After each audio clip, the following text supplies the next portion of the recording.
So yeah, it's just a huge time for change, and it can be either negative, or you can make it a really positive thing and use menopause as a springboard for making great changes in your life.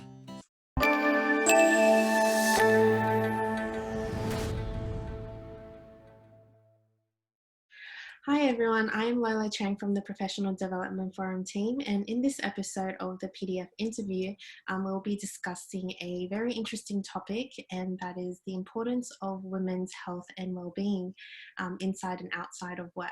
So I know many women struggle with maintaining a well-balanced lifestyle as they have to juggle between multiple roles as mothers, as carers, and also as members of the workforce, as well as also having to deal with many of the things that life throws at us, such as going through divorce or separation and menopause.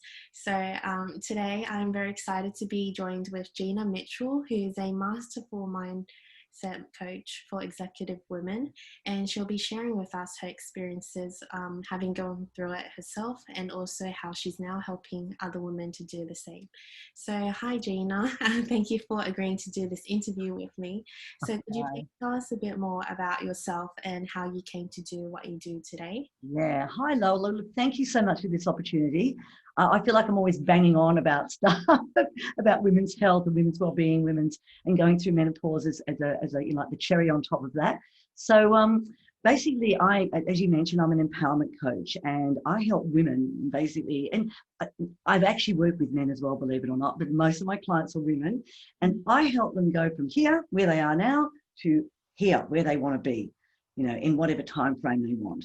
And along the way, there's going to be a lot of obstacles like limiting beliefs, negative emotions, all of this stuff that holds people back. No, I'll say people rather than just women. It's holding us back. Everybody, we've all got stuff, and a lot of it's unconscious as well. So, these limiting beliefs about ourselves, that I'm not good enough, I can't do that, I don't deserve, all that stuff that we actually tell ourselves unconsciously is what holds us back from getting the life that we really want, from getting the relationship we want, from getting the job or the career or the business or whatever it is that we want. So that's what I actually help women do. And a lot of it's around their well-being, but it's from all areas of life: career, relationships, health, career, finances, everything. So I just basically, we set goals basically. And how did I come to do this? Well, I'm 61 years old now. So I've been around the block a few times. Literally. And I started out my career as a scientist. I actually studied science, biochemistry, and I worked for a few years in the pharmaceutical industry when I first left university. And I thought to myself, it's all very well working in a lab, and I really enjoyed the people I work with and all the rest of it. But I thought, I need to be with people. I need to be working with people because I'm a bit of an extrovert, a bit of a party girl. I love people. And so I thought, okay, how am I going to use this and to, get that need for being around people met? So of course, then I became a teacher, a science teacher, and I did that full time for 30 years. And I loved it. I really did. It was hard work. There's no doubt about that. We need the holidays as teachers, I'm telling you now. But around about, towards the beginning, around about 2004-05, and I started to burn out. And I was like in my late 40s, and I thought, what's going on here? I'm exhausted. I'm not sleeping well. Maybe I'm just working too hard. Maybe because I was a head of a department in a school and working long hours and managing staff. I hate calling them staff. Managing the team, and I just, I guess, I didn't realise that it was actually menopause or the feeding into the menopause. But I'll talk about that as well. And I thought I need to do something for myself. So long story short, I actually found these courses in NLP and well-being and all this great personal development stuff, and I thought, I'll get my teeth into that because I'd been doing personal development for many years, but I'd sort of let it lapse. So I was reading a lot of books and that, but I hadn't really met a group of people in Sydney that were, did events and all that sort of thing. It's like Anthony Robbins type thing, but in Sydney, it's a smaller group. And that really switched me on. I thought, this is exactly what I want. This is exactly what I need. So I did all the courses. I did the NLP, and I did the business course, and I did the coaching course, and I was doing it all for myself. It's like, okay, it's just developing me. It's helping me cope with a stressful job at school, and and it's finding other interests. And so when I did it all, in the end, when I started doing my practice clients, which is part of the requirements for certification for being a coach, I thought, this has really helped me. I reckon I can help other people, but more specifically, I can help other women that are actually going through some kind of change in their life, whether it be menopause or whether it be, as you mentioned, divorce, even marriage, the other end of it, having children, all of these changes in women's lives. I can actually help them with, because it's about it's not so much the outer world, it's your inner world that really counts. So you could have chaos going on around you, but you could still be going on and having a lovely time inside. So that's how I help women as well. So, and as I said, I do help men, but it's mostly women that actually come to me for this. Mm-hmm. So I've been coaching since 2011, when I first started doing all the courses. I've been coaching since then. And 5 years ago, and I was actually teaching at the same time. I also wrote a book at the same time. No wonder I burnt out. And 2015, I completely burnt out, and I could not go back to school one day. I just could not go back. And it was just like I was in such a state, I was in the shower getting ready to go to school, and I just slid down the wall into the fetal position going, I can't do this anymore. And my husband's like, he was like, you're not going back to that school. You're not going back to that school. You're too stressed. You've been stressed for so many years. And I remember even before that happened, that was in 2015, around about 2012, I had a meeting with my principal at the time, and it was just a department meeting between me and him. And at the end of it, he said to me, Gina, are you okay? And obviously he'd recognised that there was something going on. And I just burst into tears and said, no, but I'm going to be fine. I'll be okay. Don't worry about me, John. I'm fine. And of course, 3 years later, it was just too much, and I couldn't go back. And then I thought, if this could happen to me, well, actually for me, maybe I can help other women that are going through this major menopause stage as well as all of the other stages that women go through. And yeah, so that's basically how I came to do what I do now. And so that's it, really. Mm-hmm. Yeah. Sounds like a wonderful experience. Well, not really wonderful, but it sounded very... It's enlightening, that's for sure, to go through those challenges, I guess. You grow as a person, of course you do. Yeah. So, and then, to want to help other people that go through it, that's the mission, I guess, is to help other women so that they can recognise this a lot quicker than I did. My doctors didn't recognise it. Well, they recognised it was menopause, but they just kept on going, HRT, and it didn't work for me. So, it was like, well, where to next? And I went on a journey, and it was great. However, I just wish I'd squashed that journey down from years into months. And that's what I actually help women do now. You've talked a lot about menopause. So for the audience who haven't really heard of it before or don't know much about it, can you tell us a bit more about that?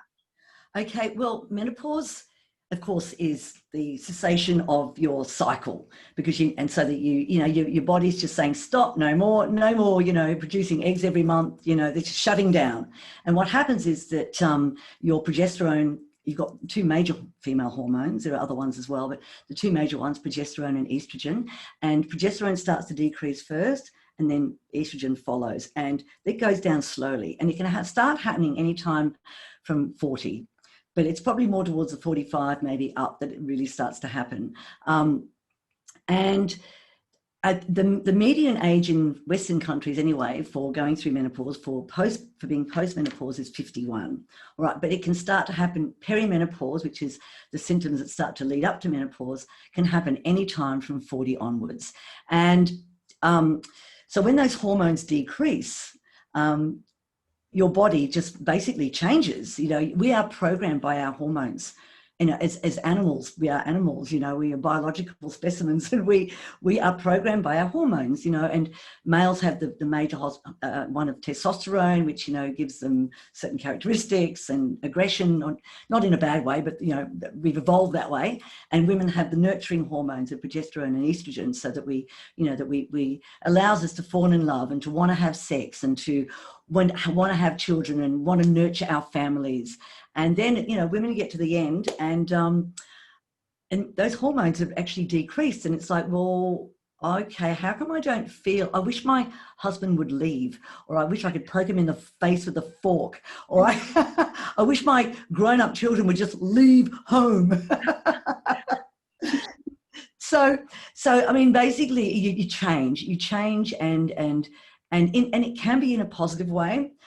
It's just that if you don't know that it's coming and you don't know what's going on and you're in denial, like I was, even though I'm a biology teacher, I sort of knew about menopause, but I didn't really know to the extent that it could actually take you. And 20% of women have really severe symptoms, like me. And, you know, we know about the hot flushes. Yeah, you can deal with those. You know about, you know, the periods are going to stop. Yes, hallelujah. But you don't, nobody tells you, or I didn't know about the anxiety, the depression, and the insomnia, and the knock-on effect that those have to the rest of your life. I had no clue. So I just thought I was just stressed at work, but it was actually a combination of stress and then layered on top of that, menopause. And stress is really, really bad for menopause, by the way. It's really, really bad. And just a bit of biology around it is just, and this is, you know, for the young women as well. It's like, I'm going to give the advice later in this interview, but it's really, really important to manage your stress. It's so important, because what happens is that we are stressed all our lives, okay? From when we start at school, we're doing the HSC, we go to uni, we're stressed doing exams, you know, we are mothers, you know, we get married, we're mothers, you know, we've got full-time jobs, you know, unlike our predecessors, our great-grandmothers or whatever, that most of them stayed home. And I'm not saying that that's a good thing. I'm not saying that they didn't have other stresses or other issues. But the modern 21st century woman, you know, they have a full-time job. You know, we're going toe to toe with men, you know, for those jobs and those promotions and, you know, starting the businesses. We're going toe to toe with men for that. But not only do we do that, we still nurture our families, and we still do the majority of the housework. We still do the majority of the nurturing and the caring for the children. It's the way that we're programmed as well. So we can't really blame the men. We can't. We have to ask for help, okay? A lot of women don't tend to do that either. So, so what happens is that when you're really stressed, your adrenal glands, which of course produce adrenaline, and they produce cortisol, and that's running through your body the whole time, your adrenals are burnt out. Now, what happens when you get to menopause in a normal, if you're not stressed, in normal adrenal glands, is that as your progesterone and estrogen starts to go down in your ovaries, the adrenal glands, like the miracle that the human body is, starts to pick up and start to produce those hormones in lieu of the ovaries. Not as much that the ovaries would produce, but some. And so that would actually manage the symptoms. But of course, most women these days, 21st century working women going through menopause, are so stressed out that their adrenal glands cannot produce any of those hormones. And that makes the symptoms just so much worse. So stress is a big, big feeder into having a really awful menopause. So it's so important that women actually manage their stress for that reason. So why do you think there is so little discussion around menopause? Oh, okay. I think, as I mentioned before, that, you know, in traditional Indigenous cultures, I'm not saying Indigenous cultures living today necessarily, but in Indigenous cultures, and also women from generations ago, they didn't have the kind of stress that we have, the continuous stress that women have today. And so they probably didn't suffer the symptoms as badly. And I'm speaking generally here, okay? I'm just thinking now, I think there'd be a surge of women having really bad menopause symptoms even in years to come because of the stress that we put ourselves under. And, you know, we think society does it. No, we do it. So we've got to manage that. So that's number one. I think that maybe the symptoms haven't been as bad maybe in the past, and it's getting worse now. So it's probably, and also number two, and I'm probably going to be a bit of controversy here. We live in a bit of a patriarchal society, and I know it's changing. Thank goodness. We need to get the balances up in government, in business, in organisations of men and women equal, because we've all got, equal, intelligence and everything else, right? Everything, and drive to succeed, all of that kind of thing. But we still have that patriarchy. And I think that we've often been said, just grin and bear it. That's number one. It's like, and I think part of that grin and bear it is that women didn't realise they were going through menopause. They don't realise often. And I didn't, and I'm a biology teacher, I didn't realise that menopause was going to be that bad for me. Mm-hmm. And it's almost like an embarrassment. It's like, oh, you're an old crone now because you've gone through menopause. I don't feel like an old crone, even though it was, 10 years ago now that I was going through it. But it's that perception from society. And, that even as a young woman, when I was your age, I thought that a 35-year-old or a 40-year-old was an old crone. Because I was young, and I didn't think about getting old. It didn't even occur. Of course, I knew I was going to get old, but it was like so long in the future, I didn't have to ever worry about it. And of course, time went on and on and on. And, I sort of get to 45, 50, and I still feel like I'm a young person. I've still, got this 20-year-old soul, in this 61-year-old body. And, I think that it's a lot to do with denial as well, and I'll be okay. And so, a mixture of the society's perceptions, the fact that I think that symptoms are getting worse, and just that denial within women themselves, and therefore not really talking about it. I don't think I've ever had any one woman, up to when I was going through it myself, come up and be going, oh, I'm going through menopause. Nobody, never, even though I worked with older women in schools, all those years. And one of my friends who was a guy, he said to me, he used to call one of the schools I used to work in Menopause Mansion. We used to joke about it. We were in our 30s, at the time. And we go, this is Menopause Mansion. And it was a joke. And, looking back, that was really bad. But I don't remember any of my colleagues, my teacher colleagues, coming up, oh, Gina, I'm having a hot flash. Oh, Gina, I'm grumpy because I'm going through menopause. So I think there's a lot of denial or a lot of not knowing that happen around women going through that stage. Mm-hmm. Yeah, so I think that's why we don't talk about it. And what I want to do is encourage people, young women as well, who have mothers probably going through that stage, mm-hmm. to start to have the conversation and to start to, really realise that it can be a significant time of your life. Mm-hmm. Yeah, and I completely agree with that. And I think that's why it is so important. Just like you said, that we're having these open, honest conversations about it. And that's why I think what you're doing now is really amazing. And so from all the women that you've helped so far, what have been some of the recurring concerns for them? And how did you help them with this? Yeah. Apart from the physical symptoms, which are fixable, by the way, there's a whole lot of stuff that you can do around the symptoms. And, people can research that on their own, or they can contact me and have a conversation with me. That's fine. But it's the change. It's like the change in how they feel about themselves. And there's a lot of physical stuff. Oh, I'm putting on weight. My shape's changing. It's like, you're going through menopause. Your hormones are changing. Of course, your body's going to change. And it's about like having people love their bodies and love and accept themselves, no matter what they look like or even how they're feeling. And so that's really important. And so there's a lot of women that come to me for that. And because they change, it's like, I don't really want to have, I mentioned this before, I don't want to be married anymore. I want to be free and single, or I want to explore other relationships, or I want to travel around the world in a balloon.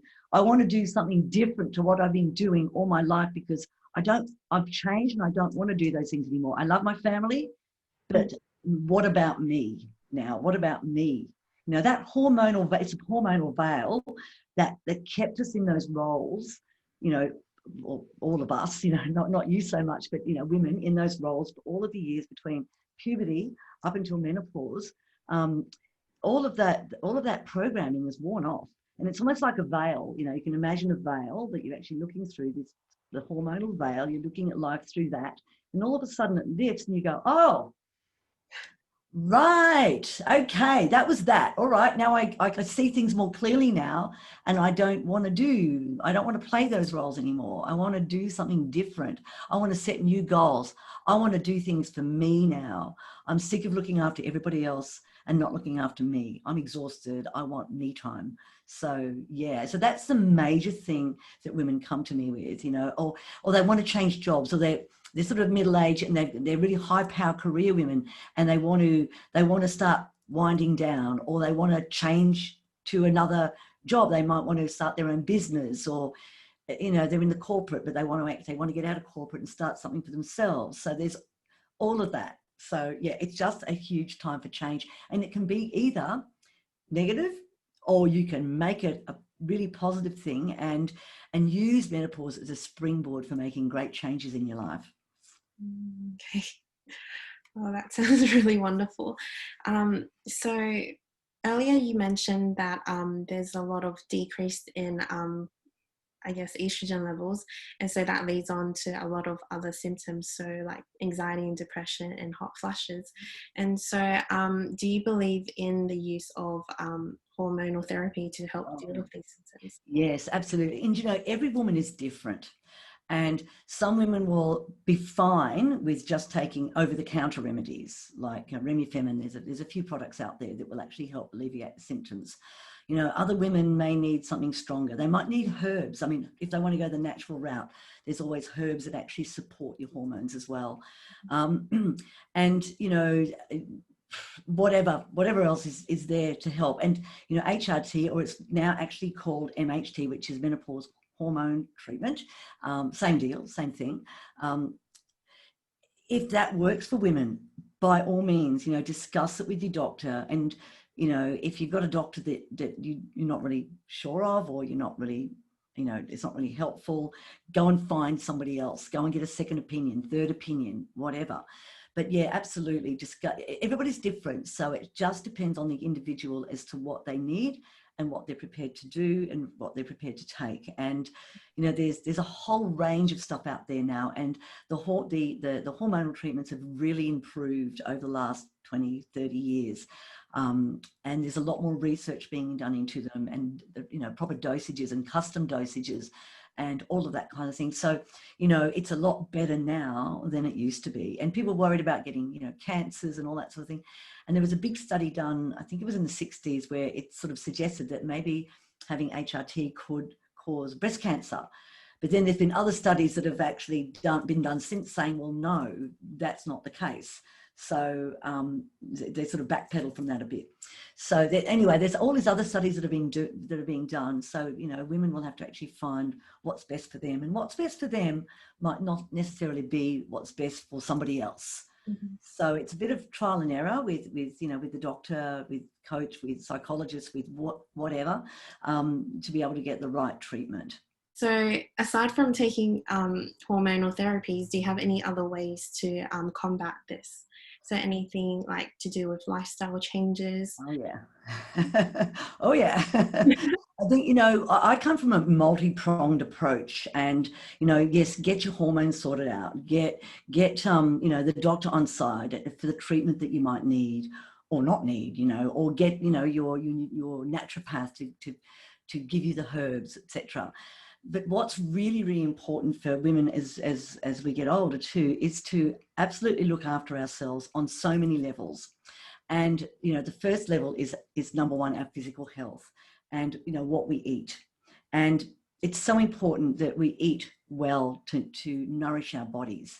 And it's all very well to, and I'm probably going to be a bit of controversy here, but, but, you know, the food that we used to eat as, you know, going back to prehistoric times, and the way that we have the same body now biologically, it's not necessarily suited to what we eat today.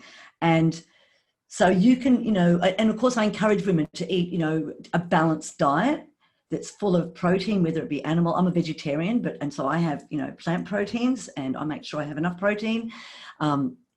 but, to have enough protein, to have enough, the right carbohydrates, to have enough fat, to make sure they're getting their vitamins and minerals, enough for them, for themselves. And, even I believe, and I'd have to look at studies here to see if any scientific research has been done, but I've looked at different things, and I believe that the food, unless you actually grow it yourself on a farm with great soil, with no fertilizers or whatever, I believe that the food that we generally eat is probably lacking in nutrients compared to what we used to eat as prehistoric people when we were doing hunting and gathering.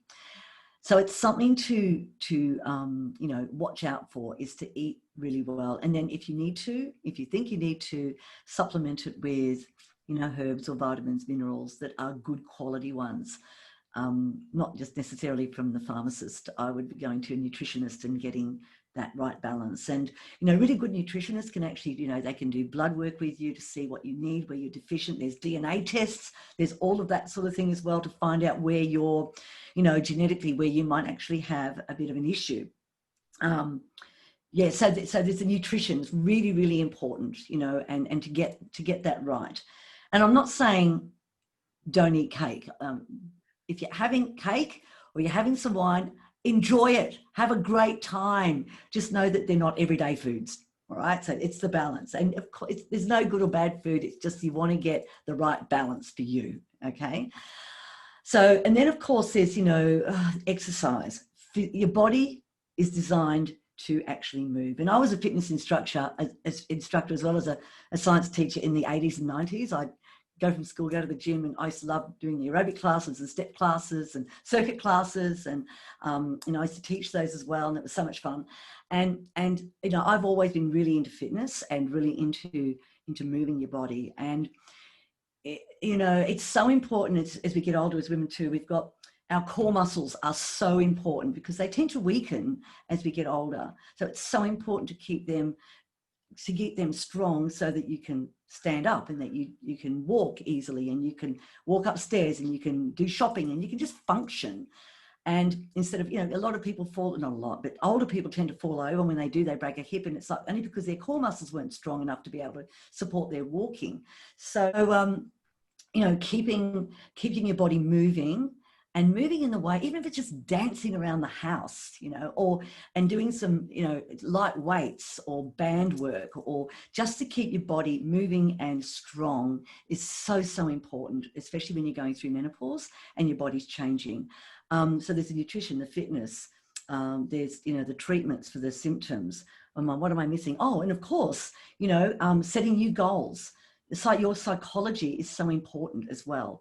And that's basically what I do as a coach, is to help women, set new goals for a new stage of life, to get them to have the best life they possibly can, so that they're not dictated by how they used to be and then feeling guilty because they don't feel good anymore. And, and so they can live their life for themselves, not just for their husband or their children or their boss or their parents. Parents, as you get older, they get elderly as well. And I've got an elderly mum at the moment, so I'm going through that myself, love her to death. But it's another thing that I've got to actually think about. But it's really, really important to get your psychology right so that you can handle those stresses really well as well. So your psychology is really important. And of course, that's where coaching comes in. Mm-hmm. Yeah. Yeah. And I guess part of that is also just knowing your limits and being able to set boundaries. Huge. I was going to come to boundaries, actually. Do you have any tips for setting up those boundaries, or even just... Yeah, okay. As women, our boundaries tend to be a bit lax. And I think it spurs from the fact that we have children, and we've got the children inside us, and then we're suckling them, and then, you slowly let them go. But there's the boundaries are really blurred when with your children. Even as they become adults, they could still be really blurred if you haven't really let go. Those boundaries, they can also blur in other areas of your life, like with your work, with finances, with, all of the areas of life can have blurred boundaries as well. So it's really important for women. And I think women really need to work on it much harder than men, because we are the nurturers, because we are the women, we are the carers. Boundaries around everything is just so important. Boundaries around your work. this is probably really good advice for young professional women, is to set up the boundaries when you're young and be able to say no when you need to say no. Because we tend to say yes a lot. As women, we tend to say yes a lot, and it's like, oh, I didn't really want to do that, but then it's okay. I'll do it this time. And you know what I'm talking about, don't you, Lola?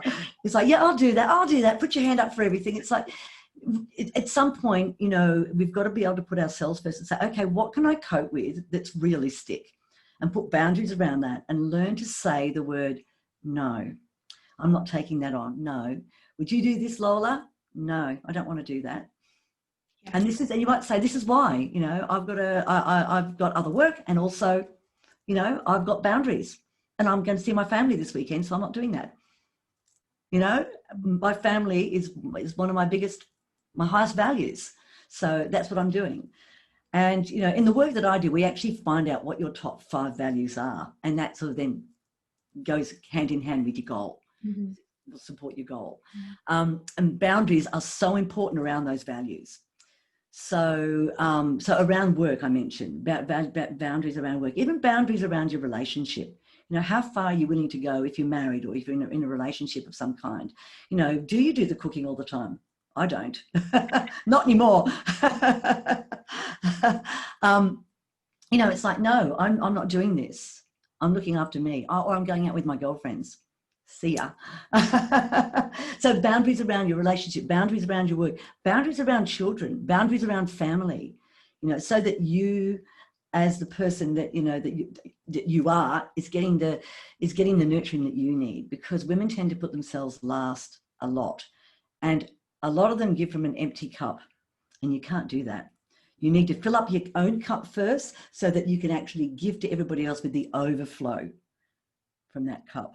Not just giving them the dregs, you know, and then you're left with nothing. They're just getting dregs anyway. So boundaries are so important with you know, having a balanced life, and learning to say no is so important, in particular for women. Mm-hmm. Yeah. Boundaries. Yes, boundaries with a capital B. Something I'm struggling with right now, so it's great. And you know, I totally get it. You know, you're starting out in your career. You know, it's a lawyer, and you're so young, and you're so gorgeous, and you know, and you want to be successful. And oftentimes you think, well, like, I've got to say yes to everything to be successful. But no, you'll find it'll be the opposite. You know, it's just a perspective. It's like, I'll give it to Lola, she'll do it, because you know, and then you become everybody else's dog's body. No thanks. No. So saying no, and I get why you want to say yes all the time. And yes, you would say yes to things, of course, that you really want, that would actually support you in your you know, to get promotions or whatever it is that you need. But when somebody says, could you do this, or would you be on this committee, or whatever it might be, look towards your goal. And if it doesn't support your goal, just say no. Thank you very much. Thank you for asking. It was a great opportunity, but I'm going to turn this one down. Yes, I'll definitely take that advice on it. It's so important. Yeah. So I guess that reaches the end of our interview today. And so thank you very much for sharing your experiences with us, and for starting this conversation around menopause and women's health in general. It really helped me to think a lot more about, I guess, my future, and this completely different layer of, like, on top of being a career woman. So apart from having to deal with like external conflicts about like shattering the glass ceiling, there's also like these internal conflicts that women have to go through, such as menopause and just like mindset, resilience and stuff. So it's really helped me a lot. Yeah, absolutely. And just, you know, one last thing is, number one, manage your stress. Number two, put in boundaries. But also number three, women start the conversation with their mothers about menopause and what's happening with their mums. But also number four is to stick together as women. You know what I mean? And there's, you know, it can be in certain situations where women might be pitted against each other. You know, it's like, if we could come together as a collective and support and help each other. And, you know, especially in male dominated fields where it's dog eat dog kind of thing. If there's some way that women can in that workspace or in that organization that come together, maybe it be a mentor mentee, or it could be, I don't know, coffee once a week and having a chat. I don't know how it would look, but if they could come together to support each other and to listen to each other and hear each other, and that would actually really help as well. And to start the conversation with menopause in that as well, because there might be women in the organisation that you might recognise as having a hard time, where they're over 40, maybe 50, and you're thinking they're having a hard time. It could be menopause, and to recognise that and to reach out to them and have the conversation. Yeah. I completely agree. So thank you so much for today, and I hope you enjoyed this. It's fun. Thank you, Lola. Thanks for the opportunity. I really, really appreciate it. Me too. Yes, so that concludes today's interview. Thank you for everyone for watching this interview, and I hope you have a great day.